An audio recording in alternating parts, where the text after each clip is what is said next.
Hello there, how are you? I hope you're keeping safe. I'd like to welcome you once again to my YouTube channel, Keeping It Real with Abiola. On this channel, I share real issues on marriage, relationships, and personal growth. These topics are actually interrelated and are fundamental to our lives as individuals, in the family, in the workplace, and in the society. Marriage is actually the bedrock of all friendships in the society.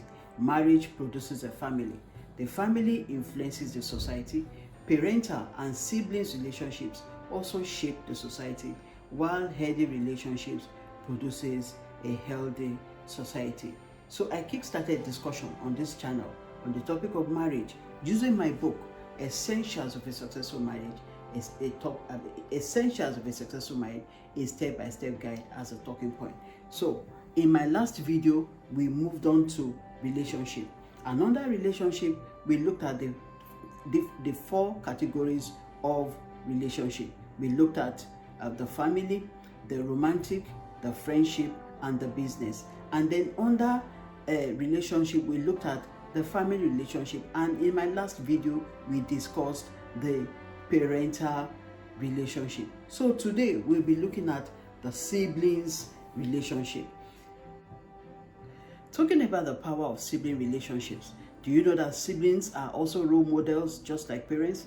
Do you know that siblings also shape each other's lives? Do you know that siblings actually influence each other's personality more than parents?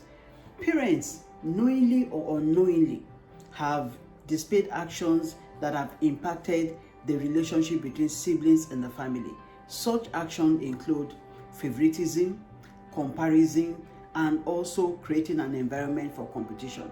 And the impact of such include anger, anxiety, depression, feeling of inadequacy, or even hatred.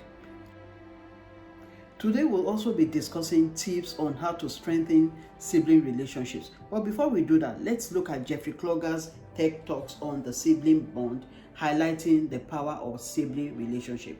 Jeffrey Kluger is an author and an editor with Times Magazine. Let's watch the clip and I'll see you after.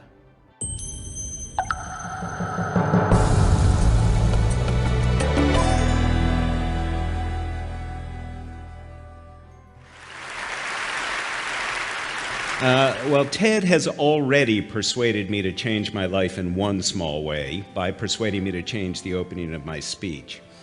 I love this idea of engagement. So when you leave here today, I'm going to ask you to engage or re-engage with some of the most important people in your lives, your brothers and sisters.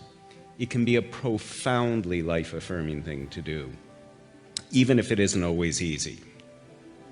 This is a man named Elliot, for whom things were very difficult. Elliot was a drunk. He spent most of his life battling alcoholism, depression, morphine addiction, and that life ended when he was just 34 years old. What made things harder for Elliot is that his last name was Roosevelt, and he could never quite get past the comparisons with his big brother Teddy, for whom things always seemed to come a little bit easier. It wasn't easy being Bobby either. He was also the sibling of a president, but he adored his brother Jack.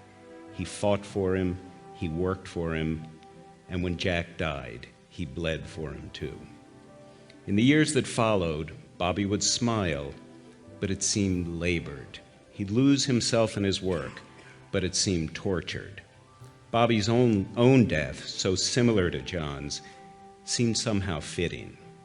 John Kennedy was robbed of his young life. Bobby seemed almost to have been relieved of his.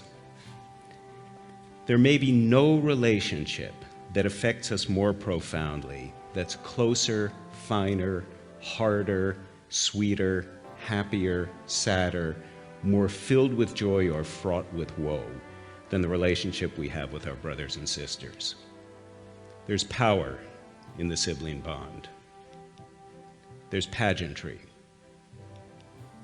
There's petulance, too, as when Neil Bush, sibling of both a president and a governor, famously griped, "I've lost patience for being compared to my older brothers. as if Jeb and George W. were somehow responsible for the savings and loan scandal and the messy divorce that marked Neil in the public eye. But more important than all of these things, the sibling bond can be a thing of abiding love. Our parents leave us too early. Our spouse and our children come along too late. Our siblings are the only ones who are with us for the entire ride. Over the arc of decades, there may be nothing that defines us and forms us more powerfully than our relationship with our brothers and sisters. It was true for me, it's true for your children, and if you have siblings, it's true for you too. Welcome back. I hope you enjoyed the video clip and something resonated with you in the video clip. So moving on, we'll be looking at 7 tips by which you can strengthen siblings relationship. The first one is communicate, don't confront. Learn to communicate with your siblings with respect and kindness, even though you have a disagreement. Then number 2, respect each other's boundaries. And then number 3, cultivate a habit of inclusion and involvement in each other's lives. Number 4, learn to give compliments to each other. Then number 5, treat your siblings as your best friend. Number 6, show your siblings love. And number 7, pray for them and pray with them. This list is by no means exhaustive, but the intent here is to highlight the power of siblings relationship. If something has resonated with you in this video, please share your comments, takeaways, or whatever resonated with you in this video. In conclusion, I will leave you with my favorite quote, that if each one could reach one, then each one can teach one. What a wonderful nation Nigeria would be. Thank you for watching.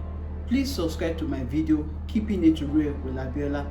Click on the subscription button that prompts you when new videos are released. God bless you, God bless your family, and God bless Nigeria. See you next week, and bye-bye.